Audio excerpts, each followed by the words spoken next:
What's up, everyone? Just going to do a quick update what we got into over the weekend and what we have looking forward to. This past weekend, I had a few buddies come up, and on Saturday, they picked a location with the lake much calmer that day. We ended up pretty close to the lake.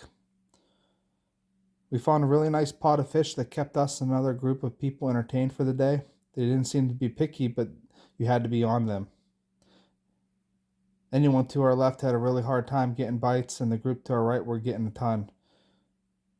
We got our fair share, but we were at the end of the pod and had to work a little harder for ours.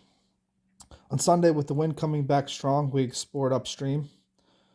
Once again, there were plenty of fish to be found, but you had to find them. Some pockets were loaded, while others were not. Anyone willing to explore a little seemed to have a really good day. Typically, this is the time of year we move into what I like to refer as the second quarter of the steelhead season. On comes winter, freezing days, and snow. You have to pay attention to the weather and pay attention to the fish. When that water temperature gets cold, the fish still bite, but it can be pretty light. I see a lot of people miss bites because it can be very subtle at times. Now onto the forecast. They're calling for a couple of inches this week again. This week. Also looks like a good amount of wind again. Last week they were calling for several inches of snow and we didn't get it.